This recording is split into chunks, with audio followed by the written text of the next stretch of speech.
Welcome to Rhythm, a podcast on being in balance through conversations with the Swami.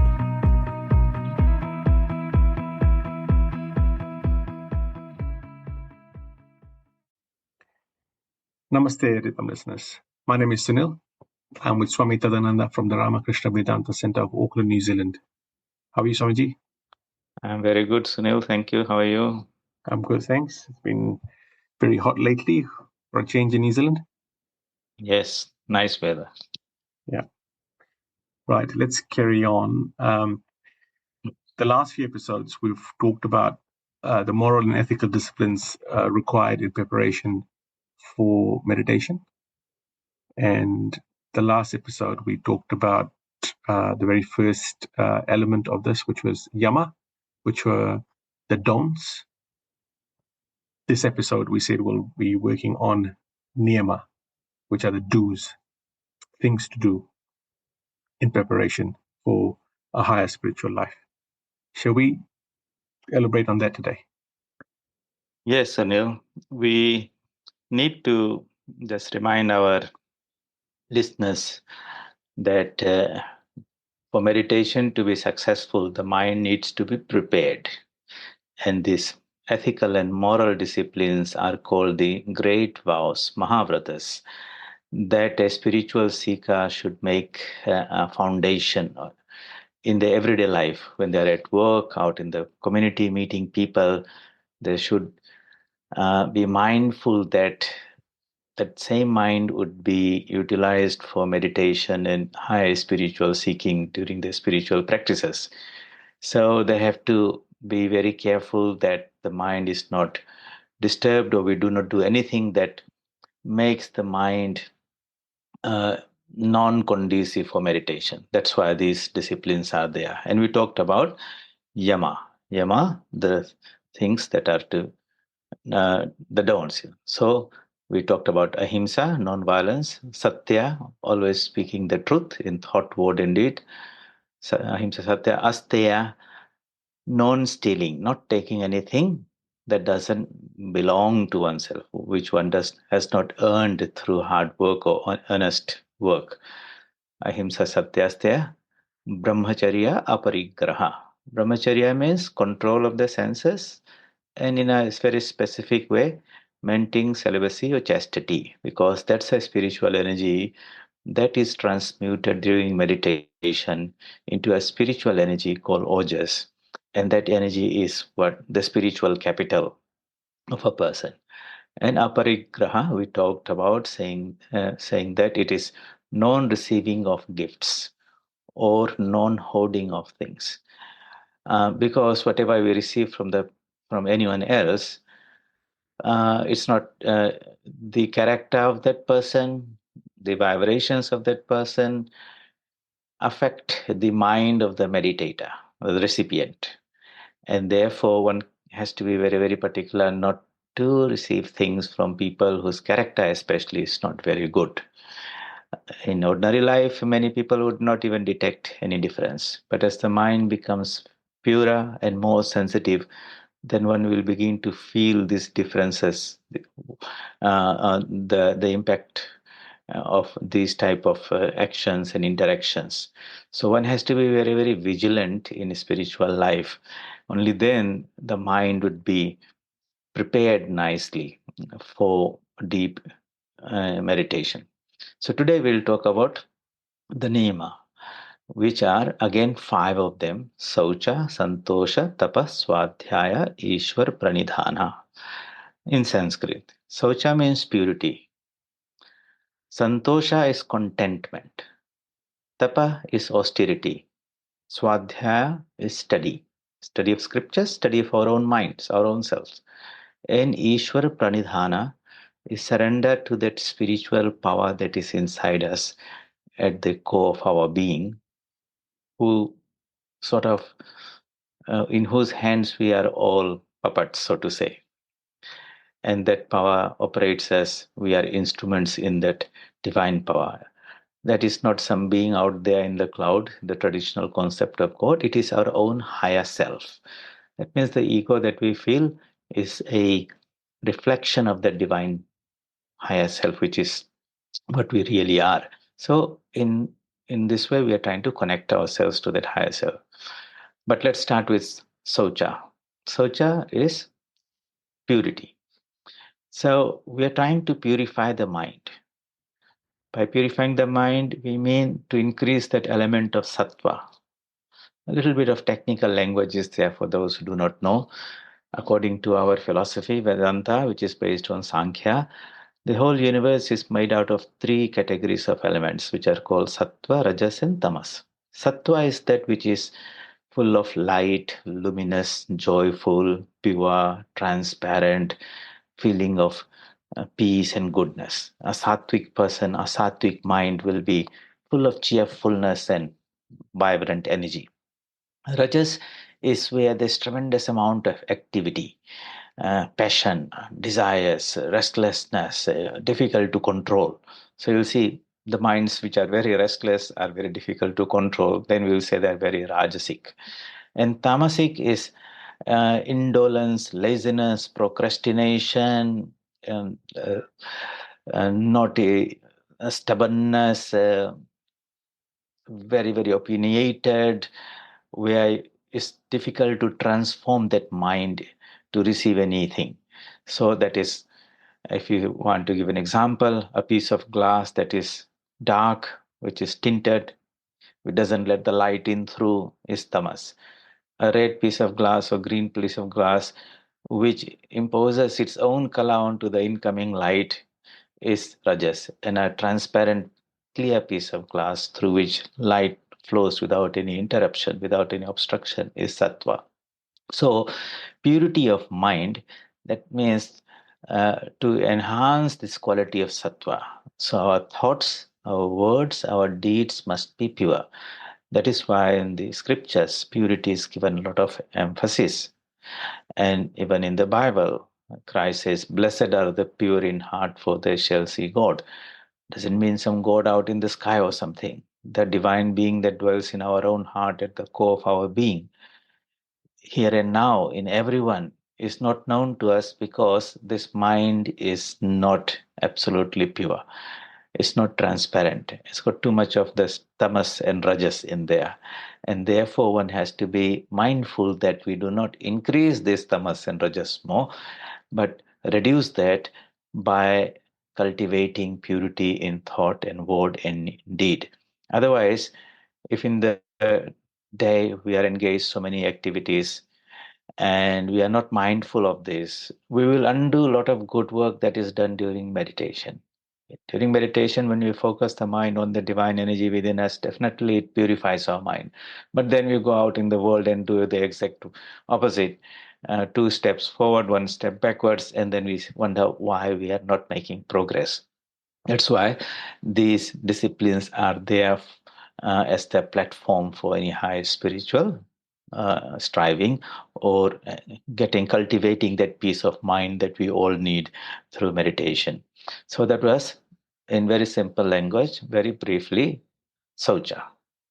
Santosha is contentment. Uh, we all know and we all speak that what we need, our needs are something and our wants are something. We need very little, but there's so many desires that send us out on this world pursuing things that we don't maybe need, spending so much time and effort and all that. And and in return we get a lot of trouble, anxiety, stress, all types of problems come because we do not know what we need and what we want. So as a person who is seeking for inner peace, inner knowledge, will be very guarded not to give this mind away to the world for some material thing which is not an essential requirement. But he gives whatever the minimum that is necessary, as in the form of duty and responsibility and earning a livelihood.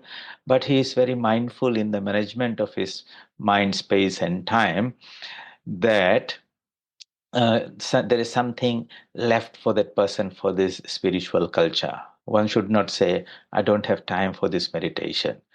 Of course, everyone has got 24 hours, but if we have too many desires of the world, then those desires will drag the mind outside. So some restraint is necessary. You can't let the wild horses of the senses drag the mind out into the world without any control. One has to pull the reins and control those horses of the senses so that the mind can have some inner peace. So that is santosha, contentment with whatever has come in your way. Our karma will bring certain things to us, what we deserve, either in this life or karma or actions from previous life. You might win a jackpot. You might think, I'm so lucky, but your previous karma has brought those things to you. So karma is not a sort of a fatalistic type of law. It is as we sow, so you shall reap. Whatever we deserve will come to you without asking.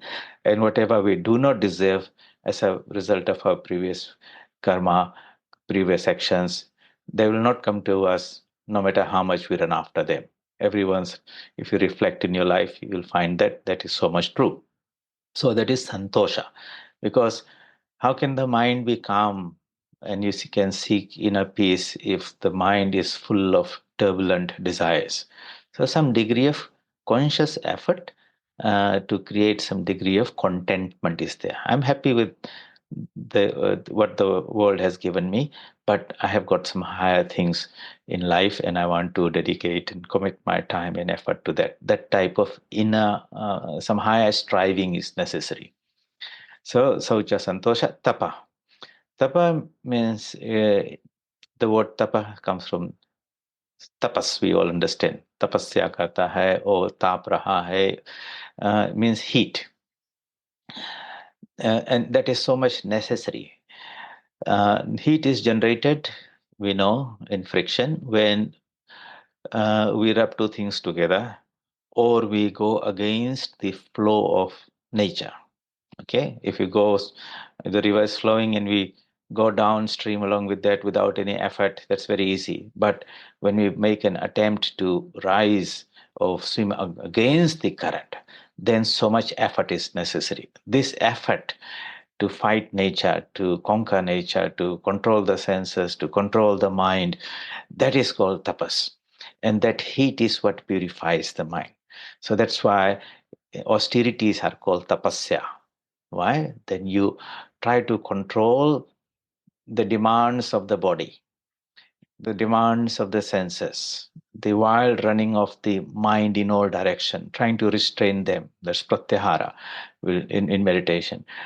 That effort, constant effort, uh, awakens the power that's within. I'm giving a simple Could example you call because, this as yeah, discipline as well? Self-discipline? yes, of course, self-discipline is there, definitely is there, but it's a conscious effort to know the good that comes out of the discipline. And that's why we're doing it, because it won't be a very pleasant experience. It's hard work swimming against the current, so to say. But that is the only way to awaken that power within. And I was just going to tell the example of going to the gymnasium. So you take a dumbbell, the natural direction, the gravity, it will pull is towards downwards. But we try to lift it up repeatedly, and it's hard and it's painful. The muscles get fatigued, and as you do that exercise you become very sore and all that. But we know, our knowledge tells us that, look, if we keep on doing that, that will bring about a change in us. Nothing will happen to the dumbbell, but subjectively in my body I'm giving a signal that I need greater strength. The arms do not know that you are lifting a piece of metal or really doing something out in the field to earn your livelihood. It understands that I have to respond by increasing more muscle fibers and all that. And if you keep on doing it, the response is that in terms of building of muscle and you becoming stronger. So if somebody did not do that tapasya of lifting that, doing the exercises, the inner strength would not, the muscles would not develop, the strength will not manifest. So likewise, apply the same principle why tapasya has to be done. Potentially everything is within us, but we need that exercise to manifest that power within. And when we understand the logic of it, then we do deliberately, even though it might not be very pleasant. in the beginning, but the end result is very good. We are very strong, we are very resilient. So when you talk about mental well-being and everyone complains, okay, we're not so strong, we're not so resilient, then here you can see very clearly why is it we have not developed the resilience? Because we have not gone through those exercises. Life was very easy, parents provided everything, and we didn't have to do anything. And so that backbone hasn't developed really. While if life throws difficult challenges in our way and we're forced to do these things because one is born in a not in a very affluent family, or parents understand these things, then that mental stamina, that mental fiber, that strength is developed. There is no other way. Exercise is only the only way. It's very interesting that in one of our lectures of Swami Vivekananda, I was very surprised when I read that first time. I think it's in the Practical Vedanta lecture number 4. He says, more than truth itself, we need the exercise. So I said, why? Everyone needs the truth. Why is he talking about exercise? Because Swamiji understand that only a strong person can be honest and truthful and do anything. And if we are not strong, if we are weak, then all these wonderful ideals can be in front of us. We'll never be able to practice it. So he understood that it's those exercises will make us strong, and only then such a person would be able to live a life of high morality and ethics, and have a mind that is well disciplined and controlled and focused, and can aspire for something deeper, higher within themselves. So that's very, very important. Understand tapasya in this way, and then voluntarily build in some degree of tapasya in our everyday life. This is a discipline. My body is trying to not cooperate, my senses are not trying to cooperate. I'm going to impose some discipline on them, not just for the sake of trying to control the senses. No, there's a higher purpose. Through this, of course, the senses will begin to come under control, but my willpower will develop. And that strong willpower is what I want. And therefore, this exercise is what I'm going to do. It could be as simple as every day, fortnightly on Ekadasi day, I will fast.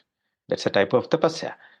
At certain time, your hunger will come and say, at 10 o'clock, I'm hungry, give me something. So there's a tussle between the body and the mind. The mind has made a resolve, I'm not going to eat till sunset, or just have water for the whole day, whichever way people want to do. But the body has been habituated to be fed 3 times a day, maybe more. So who's going to win? If you can maintain that or override the demands of the body, that will lead to the development of a willpower that eventually you'll say, look, I'm the master of the body. I'm not a slave to the body. Your self-confidence grows. And your inner um, uh, power awakens. But if one succumbs, say by 2 o'clock, 3 o'clock, you feel very hungry and you just went and had something to eat, the net result is that you will feel, oh, I could not do that. I feel not elevated out of that experience, but defeated, self-defeated. Why? Because your willpower did not persist till the end to execute what you had planned to do, which was to fast. So you see, there's simple exercises can be there. There you will put some discipline. It could be, I'll get up at 5 o'clock in the morning to meditate. It's cold and this and that. And now who's going to win? Is the body going to dictate, or your mind is going to win? And that's your tapasya. It's about control of food. It's about control of speech. It's about whatever you don't think is good for you. You make a small sankalpa resolution. I'm not going to do this, and I'm going to do it with. You give some solid thought to it. Don't make very strong, high resolutions that you can't keep, and then you feel bad about it. Do it in manageable bites, so to say, but understand there's some degree of tapasya is constantly there, and that is all about trying to manifest that power within ourselves. Because this mind, which has had a free reign all these days, we are giving it whatever it wants, taking it wherever it wants, enjoying everything. Now it is like a spoiled child without and not succumbing to discipline. So gradually you have to bring it round and say, explain it to it. So when the understanding is there, If he's a little child, he doesn't understand. But if he's a grown-up teenager, you can sit down and have a conversation with him and say, hey, this is good. This is why this discipline is there for you and all that. And when he understands, he will cooperate. Okay. So like that, we have to befriend our mind, explain all these things with the knowledge, and then you'll find your mind itself will become your friend. Say, I understand it's good for me, and I will want what is good for me. So I will cooperate. I will do this. Let's do it together. And afterwards, it feels so good about it. You feel so good about yourselves. I set that up, and I could do it. So nice. And that awakening of this self-esteem and self-respect and your capacity to manifest that power. This is what spirituality is about. We take the help of all external temples, rituals, ceremonies, gods, and all there, but the real God is sleeping inside us. And this tapasya is necessary to awaken it. And that's why in all spiritual traditions, saints and sages would deliberately take intense tapasya. And it might look from externally, is some physical exercise only. But really, it is about disciplining, training the mind and the willpower. So it's a very interesting topic, but here we just touch that a little bit. So It's quite good, Swamiji, because it's quite relevant in today's day and age when, for example, we've just had New Year's, January 1st, and there's a lot of resolutions that are made at the start of the year, whether to control your drinking or eating or exercising, and they probably last a few weeks. And after a few weeks, all of those resolutions go out the window when people are not able to have the strong willpower, that self-discipline, the tapasya, right? As you said, and it just goes out, and you can see it all the time happening everywhere. So I think we have to be very, very logical about it. For example, if somebody starts going to the gymnasium, okay, and he says, I'm going to lift 100 kgs. Okay, now that is not a very practical thing. And of course, if he tries a little bit, he will not succeed, and then he will give up and he will lose all his confidence. And every time he'll say, I made the resolution last year, I couldn't keep it. I'll do it again, but I know I might not succeed because of my previous family. The mind becomes a self-defeating thing. You don't require an external enemy for this. So, but if you say, I know there's a process of doing it, and it has to be done, step by step with great perseverance and all those things, and it's possible. So that's common sense is there when it comes to doing physical exercises. Have that same common sense in your discipline.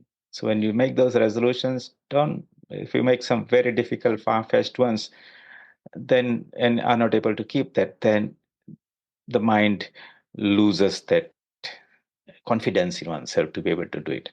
So do small things, which is manageable and doable, and gradually you'll find that the strength becomes rises, increases, and one is able to undertake the more challenging resolutions. Anyway, so that is so these are the do's. Okay, so saucha, purity. Always be mindful what you are taking in. Just like we're very mindful about the food that we eat, we don't want to take any food that is bad, that's spoiled, knowing that it'll, make you sick. Likewise, ahara means food. Normally we mean ahara, but ahara means anything that is taken inside. And it's taken through the eyes, the ears, nose, all the senses. And they are all going and being consumed and stored in your mind. What you see, what you hear, they're all there.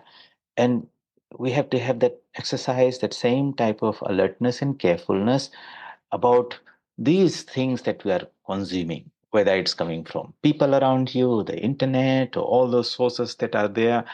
Um, we could really pollute our mind by taking all these type of things, and then you'll wonder, why is my mind like that? Why the mind is so sick or weak, out of control, or feeling so bad about itself? Because without any discrimination, without any control, we have been consuming anything and everything from anyone and everyone, and made the mind into a dustbin, and now it stings.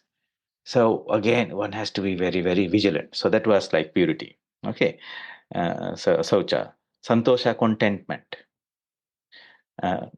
Tapa, we have talked about the purpose of austerity. It's to awaken the strength the mental strength, the moral strength, the ethical strength. These are all the foundations on which the spiritual thing will be built.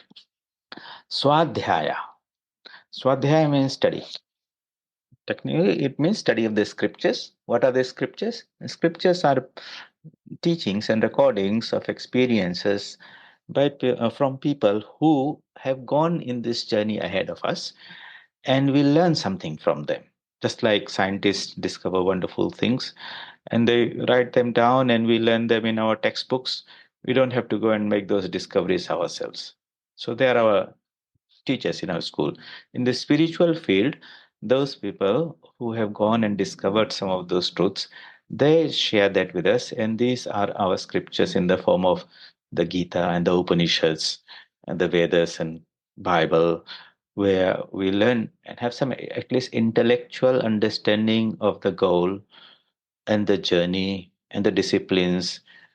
So somebody is giving us a map and a compass and pointing out some destination for us to walk that. So those map and compass are definitely very helpful, but if we want to reach some destination. So Swadhyaya is about regular study of the scriptures. And if the mind is not is trained in the beginning, then you'll not be able to grasp it. For example, if you take some university level physics books and give to somebody to read, and he will read that, but he said, I don't get this, so easily. In the first reading itself, you have to read and think and study and build up those concepts. And after some time, through a discipline of 4 or 5 years of university study as a physicist or scientist, then you read the scriptures and so much knowledge comes to us. So likewise, reading the scriptures doesn't mean you just take any book and start reading and think that immediately you'll be able to grasp all the senses, all the whatever the content is there. One has to prepare the mind through some systematic, rigorous discipline to extract the knowledge or the wisdom which has been embedded with the help of that text or drawings or analogies or pictures or Sanskrit shlokas by the author of that book. And so it requires a little bit of fine, penetrating intellect, calmness of mind to manifest that knowledge that is in there, in the scriptures. But it also means studying your own mind. That is even more important. We are so observant of things outside there, but it's a great science and experience when you begin to study and observe your own mind, to understand that I am not the mind, I'm actually an observer of the mind, which is called the buddhi. And I'm in a disinterested way can observe the different types of thoughts that are coming and going. I don't immediately attach myself to them and say I'm happy or I'm not happy or this. I just say there's an unhappy thought there, there's happy thought there. Both of them will disappear. Let me not just get carried away by them. Let me be an observer. You'll find thoughts only linger for a moment. It's only when we jump on our surfboard and begin to ride on that we are carried away by that. But if by that wave of energy, but if we can just hold ourselves back, you'll find that energy will flow past. You might see an example like somebody is trying to, for example, tease somebody or bully somebody or say something that can really upset. Now, if you get caught in that reaction with that feeling, then you become angry. You can react in a very powerful way, or one has developed some restraint and say, "Okay, I'm getting angry, but I'm not going to flow with that. I'm just going to check myself." And after some time, you find that person has whatever that turmoil that was building up in the mind that fades away, and you have saved yourself from some catastrophe where you could have said something that would have hurt somebody or done something that could have hurt somebody and yourself in the long run also. Yeah, so that is swadhyaya, regular daily something to read. And the best time to read, Sunil, is when after your meditation, because that's the best mind you have in the 24 hours. When you have meditated, it's nice and calm, it's very, very serene, and that mind can then shine on some high spiritual thinking. So people normally keep some scripture like the Gospel of Sri Ramakrishna or the Bhagavad Gita and say, let me read a page of this. And you'll get more out of that at that time than when you're all stressed out and busy or tired. And then your mind is not so focused and sharp and all that. So that is called uh, Swadhyaya. And the last one is called Ishvara Pranidhana. Ishvara concept is that supreme being, the ocean out of which all the waves have come. And we are the waves. Some are big, some are small, manifesting the power of the ocean in different degrees. But no wave exists without the ocean. So deep inside us is that universal consciousness, which is manifesting within us as the consciousness that we experience as the ego, and that energy then flows through the mind and activates our thoughts and emotions and feelings, and then it flows through the body where the physical actions begin to happen. So the ultimate source of that consciousness and that energy is what we call God. But it's not the traditional, the old idea of God as some being living in some high place as an external to us. This is our own higher self, just as the ocean is the higher universal aspect of the wave, which is the limited thing. And since the power and energy and everything comes from that source, there has to be a relationship, an acknowledgement where it is coming from. If the ego appropriates everything to itself and says, I am the doer, I am the enjoyer, success is mine, failure is mine, then that is not, that type of thinking and understanding is not based on the highest spiritual knowledge.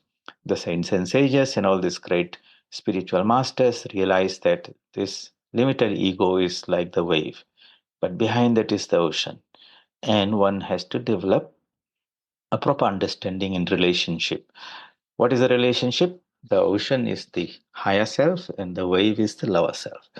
The ocean can exist without any of the waves, but not vice versa. And that mindfulness and that awareness, just not, it's not like I'm surrendering my will to you and that I know I'm being, it is about accessing that energy in a more profound way so that this body, mind, ego that we possess becomes a more suitable instrument through which that energy of the ocean or the divine energy can flow. That's the most wonderful way to work. Otherwise, it's just flowing in little driblets. Okay, why? Because this ego is what is blocking. Ego is like a high resistance in a wire. If the resistance is more, very little current flows through.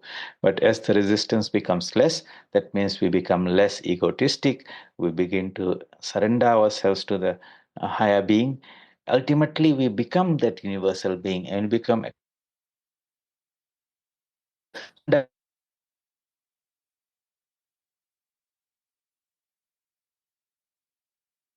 into the ocean, the more it will begin to manifest the power of the ocean. And when it is totally integrated, that is the power we see in the great incarnations like Christ and Buddha who shake the world and move the world. So we have covered today the Niyama. Saucha, Santosha, Tapas, Swadhyaya, Ishwar, Pranidhana, purity in thought, word, and deed, contentment regarding material things, discontent about our spiritual life. Okay, that means I still have to do so much more. But material things, I require very little, and that's I'm happy with that. Tapa, we have explained the significance and the meaning and the power and the utility of discipline, austerity in there. Swadhyaya, keep on looking at the map, keep on checking yourself with the compass, keep on working on the journey, and also studying the mind inside, what is happening inside. That's even more powerful and important. It's like at the end of the day, reflect. How did the day go? What was the mind like? What you should have done? What you should not have done? That type of introspection and reflection is very, very important in spiritual life. And ultimately, like I said, we are all waves in that universal ocean. That ocean is our higher self. That is the reality. Waves appear and disappear. They're transitory. In this life, if we can discover our oneness with that ocean, that is the ultimate. That's where ultimate freedom, peace, knowledge, bliss, beauty, purity, goodness, strength, all that we seek is within us. Meditation is the technique by which we turn the mind around and learn how to integrate it, connect it with our own higher self. And these 10 disciplines that we talked about, yama and niyama, are the foundations. If they're not done, the mind will not cooperate about going inwards. It will continue to get dragged outwards. So I hope that explains a little bit about these two disciplines, and we can bring them again when we talk about the meditation practices, why mind is not getting focused or controlled or is so vagrant, and we can relate to these disciplines, how they can empower us have greater concentration and control of the mind. Excellent. Thank you, Swamiji. That's been great. So we've covered both yama and niyama, the don'ts and the do's. What do you think is going to be next for us? Well, the first two disciplines that we talked about, so in the way meditation is taught, the first two are the moral and ethical disciplines to be practiced anytime, every time, anywhere, everywhere. Then the next two disciplines are more physical, which are asana. Asana means to be able to sit in a comfortable position, steady, comfortable position for some time, 10 minutes, 15 minutes, half an hour, 1 hour, whatever. But some comfortable posture has to be developed. If you are in countries like India and used to sitting on the floor, then such people will be able to sit comfortably for a long time on the floor. Others in the West, they might not be able to do that. So they can sit in the chair or something higher. But the two requirements are, one must be comfortable and the posture should be steady, keeping the back, neck and head in a relaxed position. And the fourth is called pranayama. We can discuss that in the next class. It is about the control of the energy that flows in our body, because everything is about that beautiful flow of that energy. When that's disturbed, the mind is restless and everything is out of order. We are not at ease. That is called dis-ease. And when that beautiful flow is there within, then everything is nice. In us, outside us, around us. And we talked about this principle of rhythm, which is why we have called this talk. It's about developing that wonderful rhythm and balance of that energy within ourselves and around us. So we can take that as a topic for our next discussion. Excellent. Thank you, Swamiji. You're welcome.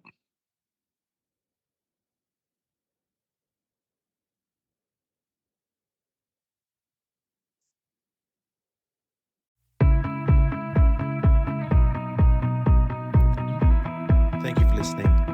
Being in balance, rhythm. For more information, please visit www.vedanta.nz.